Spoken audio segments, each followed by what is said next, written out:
By the way, someone said, why are you entering your Gorbachev era? Did you get a spot on your head? What are you, a political science major? Yes, I did. On Saturday, I was moving some stuff, and I smashed the shit out of my head on like a low-hanging part of some furniture, because everything in our house is like in a different location because we moved houses. So my Roomba mental mapping was like off. The thing is, I was like wearing a hat, so it hurt. Like it got me, like when it hit me on the head, I crumpled. I turned into Big Ed. I went like, and then it hit me so hard it knocked one of my earbuds out. But I didn't even notice it for like 10 minutes. So then I had to go back into the room with like the volume cranked and going like, where is it? Where? And it was like 10 feet away from where I hit my head, but I didn't notice how bad it was until I got inside like a couple hours later, and I took my hat off, and I was like bleeding. I had like a drop of blood that was going straight down my forehead. But it's okay. It's just superficial. But it got me kind of fucked up because like just by coincidence later that night, I was reading about like Liam Neeson and how ever since the death of his wife, he's mostly just been taking film roles for fun. And I was like, how did she die again? She had like a skiing accident, but she thought she was okay. She hit her head on a tree, thought she was okay, went home, and then died like 2 days later after feeling normal. And I was like, oh shit. Then I woke up the next day and it was like, I guess I don't have a headache, so I think I'm okay. Otherwise, like, pretty okay. Can't really complain. No, it's been like 4 days now, so I think I'm all right. I think it was just superficial. Like, it didn't really crack my head. It just sort of scraped my scalp. Yesterday, I was walking around with a side duck bandage just draped over this right here. I was going Nelly mode. Would you describe yourself as a hypochondriac? No, like the opposite, actually. I basically only go to the doctor if I think that I'm dying or I will die without medicine. Which is why I get pissed off when I go to the doctor and they're like, we can't see you right now. And I'm like, bitch, I'm dying. Relax. For today, I'm feeling very worldly here, by the way. People keep asking, what does it mean when you say you're going Gorbachev mode? I mean, it should be pretty self-explanatory. See this son of a gun right here? Scraped my damn scalp this weekend, leaving me with something that superficially resembles a port wine stain. So true, so true. Okay, speaking of Gorbachev.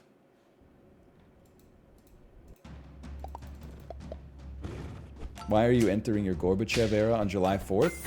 Because I fucking hit my head, man. I got this thing right here. It's not an anti-American bit. Also, Gorbachev was the USSR leader that was like most amenable to the Western interests. So if anything, it's relatively complimentary. If I wanted to make today about being a traitor to America, I would have chosen a recent president. Oh, man. You should have seen your fucking face, dude. Who, though?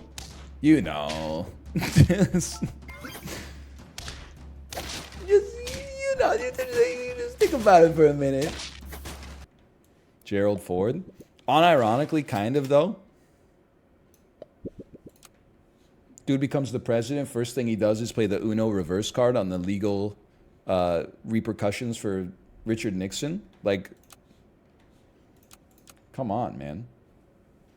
Did the shit that Richard Nixon did, was it actually that bad?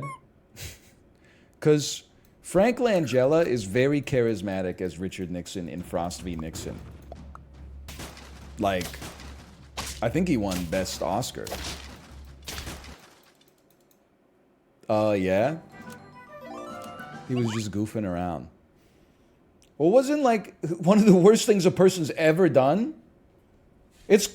Watergate can't even be like in the top 10 worst things that Richard Nixon did, right? Like, he was in the Vietnam, he was the leader on the American side of the Vietnam War for like 7 years or something like that. And that's just the first thing that comes to mind. Didn't he wiretap his opponents? Like, okay, listen, I'm not trying to say it's okay, but like, didn't he fucking, like, it's the World Chess Championship, and he put like a surveillance device in the hotel room of his opponent, and as a result, he got a little bit of a jump on their opening prep. So when they came in and they're like, check this out, boom, Dutch opening, he was like, he had done extensive prep for the Dutch opening.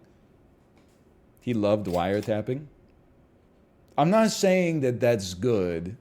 All I'm saying is it that bad?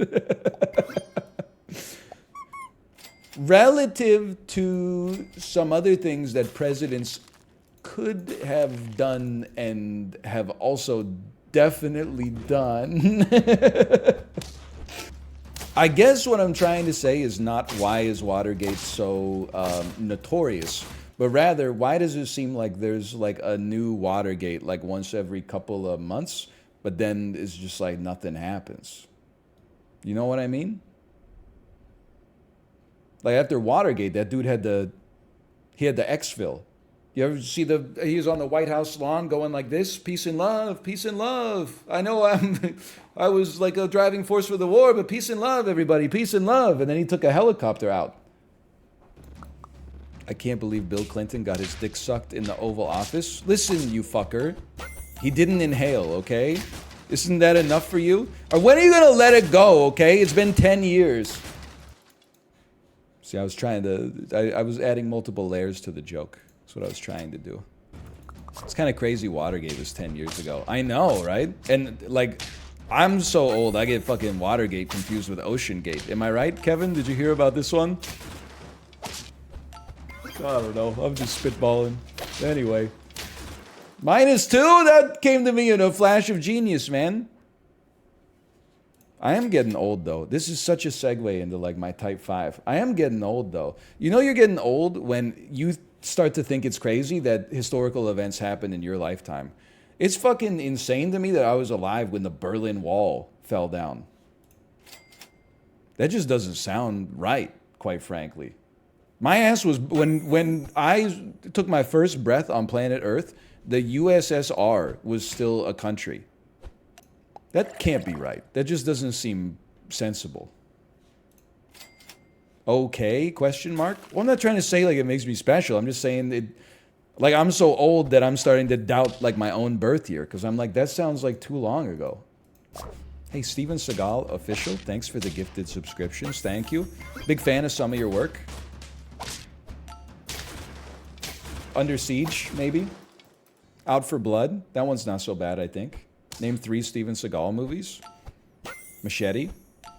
Fucking, Rush Hour. Oh, fuck, that's Jackie Chan. Son of a bitch. We hate Jackie Chan now.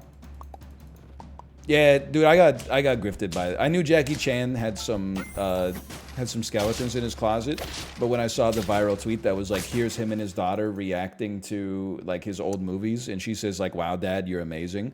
It, you know, almost got me to cry a little bit, and then like a minute later, the community note popped up that was like, actually, Jackie Chan, this is an actress from a movie that Jackie Chan was in. Jackie Chan is estranged from his daughter because she's a lesbian, and he told her he never wants to see her ever again. And I was like, what?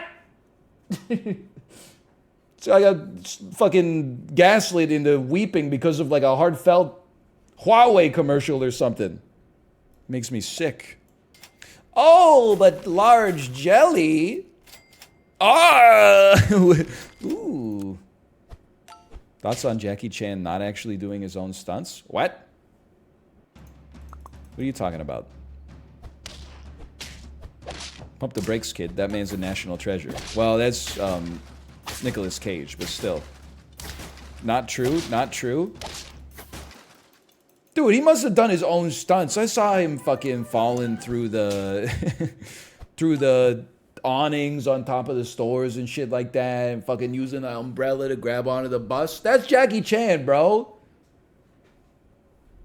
Who's gonna be Jackie Chan's stunt double? They need Jackie Chan. Tom Cruise. True. True, Tom Cruise.